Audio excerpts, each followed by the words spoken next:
नमस्कार दोस्तों, target civil services में आप सभी का स्वागत है। 11th NCERT में ये पॉलिटी का सेट जो एक था 60 क्वेश्चन तक का, अब 61 से लेके हम लोग 112 तक का सफ़र करेंगे। 61 निम्नलिखित में से कौन सा विषय संघ सूची के दायरे में नहीं आता है?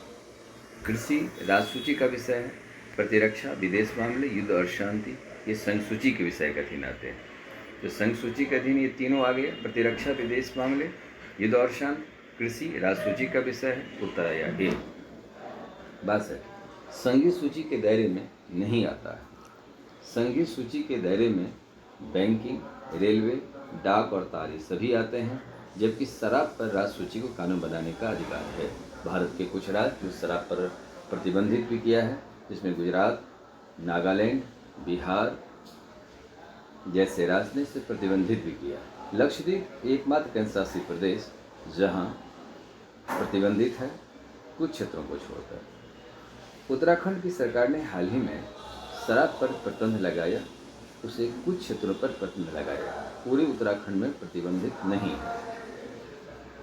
इसमें सबसे कठोर कानून के साथ बिहार ही है, जो बिहार ने शराब पर 1 अप्रैल 2016 को कानून बनाया। पूर्ण शराबबंदी कानून 5 अप्रैल 2016 को नीतीश सरकार ने बिहार में लागू किया, जबकि बिहार में इससे पूर्व 3 सरकार भी लागू किया था। इसमें श्री कृष्ण सिंह की सरकार, दूसरा कर्पूरी ठाकुर जी और तीसरा नीतीश कुमार की सरकार ने प्रतिबंधित किया। 63 नंबर क्वेश्चन है, संघीय सूची के दायरे में आता है। संघीय सूची के दायरे में क्या आता है? वायु सेवा, बंदरगाह, विदेशी व्यापार तथा मुद्रा सभी आएंगे, उपयुक्त सभी। यहाँ पर 63 का उत्तर डी। 64 राज्य सूची के दायरे में नहीं आता है। राज्य सूची के दायरे में क्या नहीं आता है? तो पुलिस राज्य सूची के दायरे में नहीं आता। पुलिस, जेल खाना, स्थानीय सुशासन ये कंप्लीट राज्य सूची का विषय, जबकि शिक्षा संवर्ती सूची का। शिक्षा पर केंद्र और राज्य दोनों सरकार कानून बना सकता है, यहाँ पर उत्तर बी।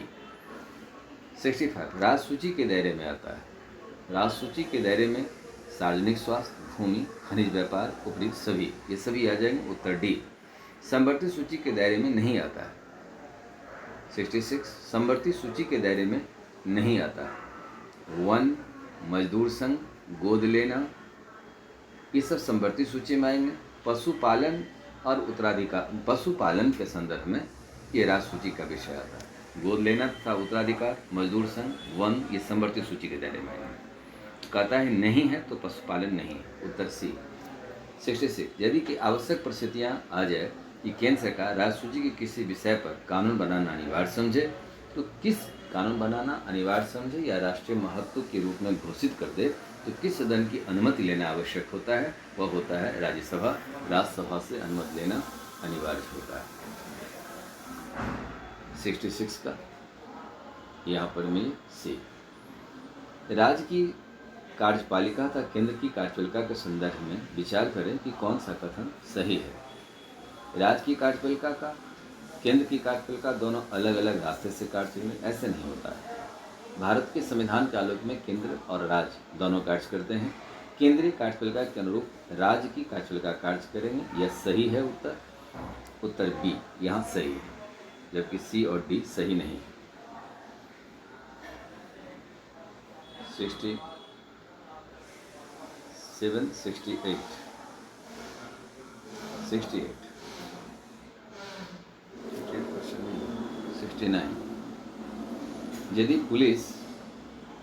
यदि किसी जिले में जिलाधीश और भारतीय पुलिस अधिकारी के रूप में पुलिस कमिश्नर कार्य करता है, तो इस पर किसका नियंत्रण होता है? 69 वह केंद्र सरकार का अधिकार होता है। केंद्र सरकार ही, ये केंद्रीय सेवा के दायरे में आते हैं, इसलिए केंद्र सरकार के अधीन आएगा। उत्तर ए।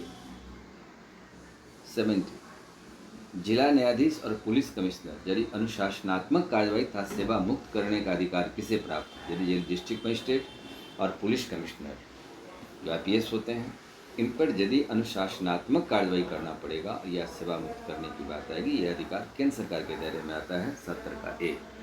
71 सशस्त्र बल विशिष्ट शक्ति अधिनियम का निर्माण संविधान के किस अनुच्छेद के तहत किया गया है? अनुच्छेद 33 और अनुच्छेद 34, यानी आर्टिकल 33 और आर्टिकल 34 दोनों है, इसलिए उत्तर आता है सी। जस्टिस सरकारिया आयोग का गठन 1983 में किया गया। यह आयोग अपनी रिपोर्ट कब प्रकाशित की? ये लंबा समय लिया था और यह रिपोर्ट 1998 में प्रकाशित किया। उत्तर डी। 73 जस्टिस सरकारिया आयोग का संबंध किससे है? केंद्र राज्य संबंध से है। उत्तर ए। 74 राष्ट्रपति शासन की संवैधानिकता की जांच कौन करता है? 74 का 20 वो सुप्रीम कोर्ट को करने का अधिकार है कि किस आधार से यह लाया गया है राष्ट्रपति शासन। बहुत सारे राज्यों में ऐसा भी हुआ कि सुप्रीम कोर्ट ने हस्तक्षेप किया। उत्तराखंड जैसे राज्य हैं और अरुणाचल प्रदेश, जहाँ सुप्रीम कोर्ट के आदेशानुसार वहाँ पर केंद्र सरकार ने राष्ट्रीय शासन हटाया और जिस सरकार को बर्खास्त किया गया था उसे बहुमत सिद्ध करना पड़ा। बहुमत सिद्ध करने के लिए कहा गया। उत्तराखंड की सरकार बहुमत सिद्ध भी किया। इसीलिए बेवजह से राष्ट्रपति शासन लागू नहीं हो, क्योंकि भारत एक लोकतांत्रिक देश है। लोकतंत्र के द्वारा ही राज्य की सरकार का भी गठन होता है, तो सर्वोच्च न्यायालय। उत्तर बी। किसी भी राज्य में राष्ट्रीय शासन संसद द्वारा कितने समय तक अधिकतम लगाया जा सकता है? पहला बात है, किसी भी राज्य में यदि राष्ट्रपति शासन लागू किया जाता है तो संसद उसको 6 महीने के लिए बैठाएगी और वो 3 वर्ष तक अधिकार संसद के अधीन आता है। 3 वर्ष तक भी यदि परिस्थितियां नियंत्रण में नहीं आई तो यह अधिकार चला जाता है निर्वाचन आयोग के पास। जब तक निर्वाचन आयोग रिपोर्ट केंद्र सरकार को नहीं करती है कि परिस्थितियां समान हो चुकी है, चुनाव कराया सकते हैं, तब तक उस राज्य में राष्ट्रपति शासन लागू रहेगा। अब सवाल है कि किसी राज्य में कितना अवधि तक लागू हो सकता है, इस पर संविधान मौन है, क्योंकि परिस्थितियां कब नियंत्रण में आएगी इसका कोई ठिकाना नहीं है। संसद को अधिकार है 3 वर्ष तक राष्ट्रीय शासन किसी राज्य में आप लागू कर सकते हैं। यहाँ पर संसद से जुड़ा हुआ क्वेश्चन है, इसलिए उत्तर सी। भारत के 76 भारत के किस राज्य के बीच यदि किसी राज्य की सीमा विवाद बनी हुई, अभी भी बनी हुई, वह राज्य कौन सा है?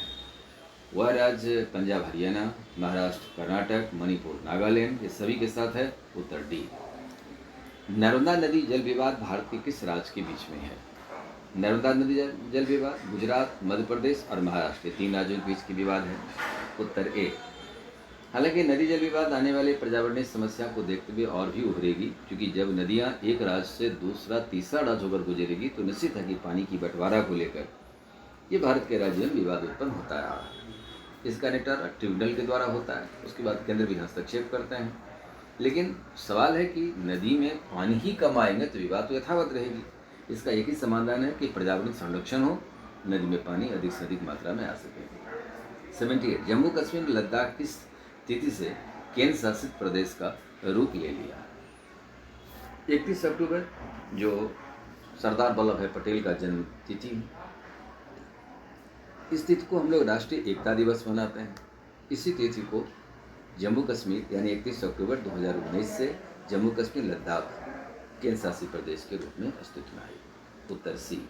79 स्थानीय शासन व्यवस्था को संवैधानिक दर्जा कब दिया गया? 1992 में 73rd एंड 74th अमेंडमेंट लाया गया। पास 1993 में हुआ। संवैधानिक दर्जा इस प्रकार जब लागू हो जाता है तो 1993 आए। पहल हुआ तो 1992, लागू हुआ 1993। 1882 जब लॉर्ड रिपन ने स्थानीय शासन आरंभ किया तो उस समय किस नाम से इसे जाना जाता था? मुकामी बोर्ड। मुकामी बोर्ड को इंग्लिश में लोकल बोर्ड कहते हैं। मुकामी बोर्ड के नाम से जाना जाता था। उत्तर बी। 81 भारत सरकार के किस अधिनियम के तहत प्रति ग्राम पंचायत का गठन किया गया? ग्राम पंचायत का गठन 1919 एक्ट में भारत शासन अधिनियम 1919 के अधिनियम में प्रावधान आया। उत्तर डी। 82 किसने आर्थिक और राजनीतिक सत्ता का विकेंद्रीकरण पर बल दिया था? महात्मा गांधी ने दिया था। सत्ता का विकेंद्रीकरण सिद्धांत पर आश्रित है, ताकि भारत में एक रामराज की पहल, एक आदर्श राज की पहल की बात महात्मा गांधी ने किया। तो इसमें से एक पहल यह भी था कि सत्ता का विकेंद्रीकरण, पंचायती राज विकेंद्रीकृत हो। उत्तर बी। 83 सामुदायिक विकास कार्यक्रम कब अपनाया गया? हालांकि स्थानीय शासन से पहले 1952 में सामुदायिक विकास कार्यक्रम ही लागू किया गया था, जो पंडित नेहरू की सरकार ने गठन किया था। उत्तर यहाँ पर 1952 उत्तर ए। 84 यह किसका कथन है कि आज़ादी का मतलब नीचे से ऊपर होना चाहिए, गांव एक गणराज्य है ताकि सभी को लोकतंत्र के दायरे में लाया जा सके। 84 का ये महात्मा गांधी का स्टेटमेंट। यह किसका कथन है कि लोकतंत्र का हक गांव का स्वशासन है ताकि स्वायत्तता हासिल करके गांव की स्थिति को सुधारा जा सकता है। 85 का सी अनंत सैनम आयंगर का स्टेटमेंट था, संविधान सभा में दिए गए उनका विचार था। स्थानीय शासन को सर्वप्रथम कौन सी समिति ने संवैधानिक दर्जा प्रदान करने की सिफारिश किया था? 86 का सी पी.के. थुंगन समिति, जो राजीव गांधी की सरकार ने गठित किया था, 1989 में किया था कि संवैधानिक दर्जा दिया जाए, और इसे ही संवैधानिक दर्जा की पहल को पी.वी. नरसिम्हा राव ने इसे पूरा किया। 87 भारत की तरह किस देश में प्रांत, संघीय जिला और नगर पालिका परिषद की व्यवस्था की गई है? वह देश ब्राजील। उत्तर सी। स्थानीय शासन किस सूची के अधीन आता है? वह राज सूची के अधीन आता है। राजपीठ पर कानून बनाने का अधिकार है, राज सूची। उत्तर बी। 89 यदि ग्राम पंचायत 5 वर्ष से पूर्व भंग कर दिया जाए तो कितने दिनों के भीतर चुनाव होना अनिवार्य है? वह 6 महीने के भीतर इसे चुनाव भी कराना अनिवार्य होता है। 89 का ए। 90 पंचायती राज के कितने विषयों पर कानून बनाने का अधिकार प्राप्त है? 90 का सी। 29 विषयों पर पंचायती राज को कानून बनाने का अधिकार है। उत्तर सी। 91 भारतीय संविधान में किस भाग में पंचायती राज का जिक्र है? पंचायती राज भाग 9 में जिक्र है। उत्तर डी। 92 पंचायती राज में आरक्षण किस पद के लिए दिया गया है? आरक्षण दरअसल अध्यक्ष और सदस्य दोनों के साथ ही लागू होता है। जो पंचायती राज के सदस्य हैं, निर्वाचित प्रतिनिधि, वहाँ से अध्यक्ष तक, जिसमें सरपंच, मुखिया, जिला परिषद के अध्यक्ष, ये सभी पर रिजर्वेशन रखा गया। उत्तर सी। 93 भारत का कौन सा ऐसा प्रथम राज्य है जो पंचायती राज में महिलाओं को 50% आरक्षण दिया? 93 ए। वह बिहार राज्य है, 50% दिया। अब तो केंद्र भी इस पर पहल कर दिया पंचायती राज। 94 पंचायती राज भारत में सर्वप्रथम कहाँ पर उद्घाटित हुई थी? वह राजस्थान के नागौर से शुरुआत हुई थी, क्योंकि नागौर का एक ज्योग्राफी थी कि वह 9 एमपी क्षेत्रों को टच करता है, तो नागौर राजस्थान से शुरुआत की। और पहला राज्य राजस्थान ही हुआ था जो वहाँ की विधानसभा ने पंचायती राज विधेयक को पास किया। चूँकि पंचायती राज को जब तक राज्य विधानसभा से पास नहीं किया जाएगा तब तक वह रूप नहीं, तब तक वह लागू नहीं हो सकता था। उत्तर यहाँ बी। 95 भारत की जनगणना के अनुसार शहरी क्षेत्र की पहचान किस रूप में नहीं की गई है? न्यूनतम आबादी 5000 का आबादी हो, 75% आबादी खेती बाड़ी से नहीं, खेती बाड़ी हो तो पंचायती राज में चला जाएगा, गाँव पंचायती राज प्रणाली में चला जाएगा। ये वो कहता है नहीं है, तो बी नहीं है। 400 व्यक्ति प्रति वर्ग किलोमीटर जनसंख्या घनत्व तो सही है। कामकाजी पुरुषों 75% कृषि पेशा से अलग हो, ये सही है। इसलिए यहाँ पर गलत है, तो एक बी गलत है। जो 75% आबादी खेती बाड़ी से जुड़े वहाँ नहीं होना चाहिए खेती बाड़ी से जुड़ा, तब उसे शहर की दर्जा दिया जा सकता है। 95 का बी होता है। 96 लोकतांत्रिक विकेंद्रीकरण का सफल उदाहरण किस देश को दिया जाता है? लोकतांत्रिक विकेंद्रीकरण का सफल उदाहरण बोलीविया को। बोलीविया में विकेंद्रीकरण का आधार है, उत्तरदायी सिद्धांत पर आधारित है। उत्तर ए। 97 पांचवें गणतंत्र किस देश को कहा जाता है? वो फ्रांस को कहा जाता है। 97 5 बार वहाँ की संविधान बनी। चूँकि फ्रांस की राज्यकाल 1789 में हुई, तो वहाँ विश्व का दूसरा लिखित संविधान फ्रांस से बनी, तो वहाँ संविधान बनी 1793 में, दूसरा 1848 में, तीसरा 1875, चौथा 1946 और पाँचवा 1958 में। ये 5 में गणतंत्र हुआ। 98 सोवियत संघ 4 बार अपने संविधान को बदला, फिर भी 1991 में विभाजित होकर सबसे बड़ा क्षेत्र रूस बना। रूस की नवीनतम संविधान का अंगीकृत किया गया, क्योंकि 1991 में रूस 15 भागों में विभाजित हो गया। उसके बाद सोवियत संघ विभाजित हो गई, तो इसमें से एक बड़ा खंड रूस बना। उससे हालांकि और भी खंड निकला, ताजिकिस्तान, उज्बेकिस्तान, ये सब उसी रूस से निकला हुआ है। तो रूस में यह सबसे पहले 1993 में यह संविधान नया बना और लागू हुआ। जबकि सोवियत संघ में भी वहाँ पर क्रांति हुई थी। 1918 में ये पहला संविधान बना, 17 में क्रांति हुई तो 18 में बना। उसके बाद 1924, 1936 और 1977। उसके बाद रूस में एक नया संविधान होना, टूटने के बाद 1993। मिला जुला के यह देखा जाए तो पाँचवा संविधान है अभी रूस के पास, लेकिन पंचम गणतंत्र के नाम से फ्रांस ही जाना जाता है। यहाँ पर उत्तर आता है बी 99। विश्व के किस देश में संविधान को सबसे पुरानी संविधान के रूप में जाना जाता है? विश्व में अभी जितने विकल्प हैं उसमें सबसे पुराना संविधान संयुक्त राज्य अमेरिका का संविधान है। विश्व का पहला लिखित संविधान भी है, क्योंकि 1779 में अमेरिका आज़ाद हुआ इंग्लैंड से, उसके बाद अपनी संविधान बनाया। तो दिए गए विकल्प में सबसे पुराना संविधान संयुक्त राज्य अमेरिका के पास है। उत्तर ए 100। भारत के संविधान के संदर्भ में विचार करें कि कौन सा कथन गलत है। भारत का संविधान कठोर लचीला दोनों का मिश्रण है, सही है। लचीला का आशय होता है परिवर्तन के प्रति खुली दृष्टि, सही है। कठोर का आशय होता है अनावश्यक परिवर्तन के प्रति सख्त रवैया अपनाना, सही है। भारतीय संविधान में कठोरता संशोधन की दृष्टि से लाया गया नहीं है। व्यवहार प्रयोग करने कठोरता इससे वस्तु से दूर रखा गया, नहीं, ये सेंटेंस गलत है। इसलिए ए बी सी सही है। अब कहता है गलत कौन है, उत्तर डी यहाँ आएगा, गलत यही है। 101। किस विधेयक पर भारत के राष्ट्रपति को विचार करने का अधिकार नहीं है? 101 का सी संविधान संशोधन विधेयक पर उनका कोई अधिकार नहीं होता है।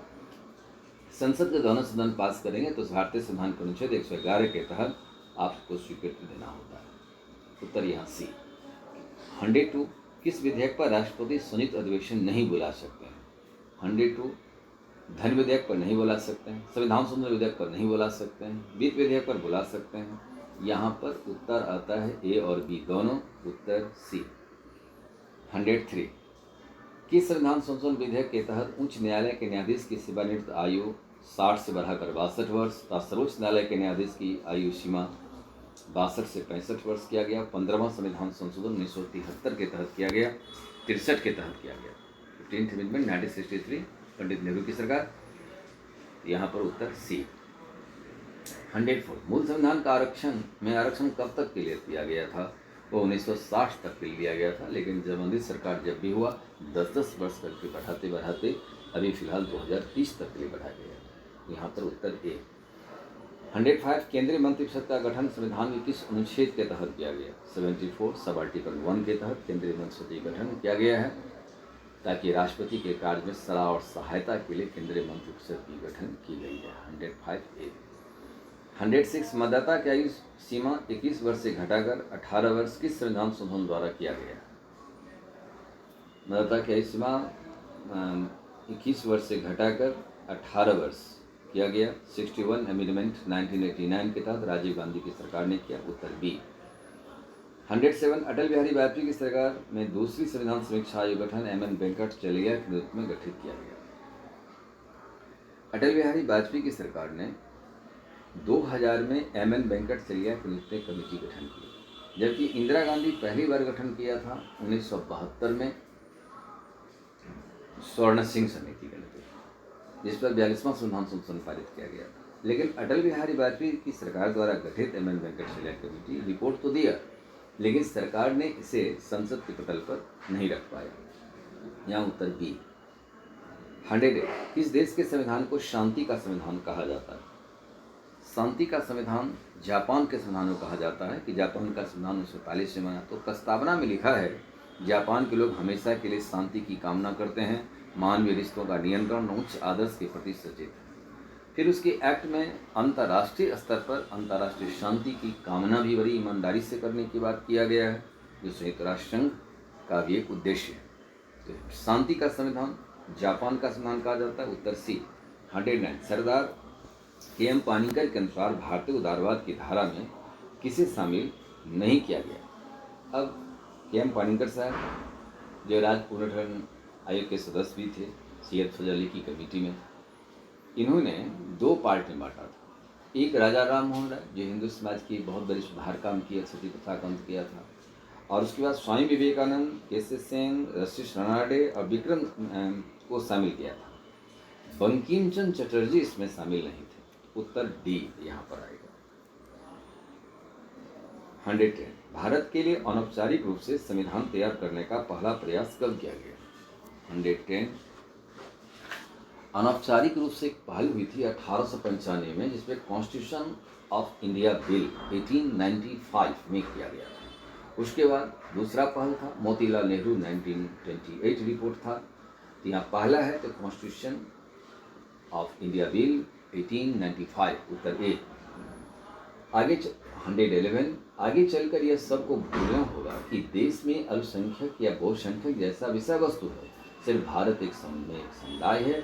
यह कथन किसका है? यह कथन सरदार वल्लभ भाई पटेल का था कि अल्पसंख्यक और बहुसंख्यक के चक्र में नहीं रहना चाहिए, अब इससे ऊपर भारत को उठना चाहिए।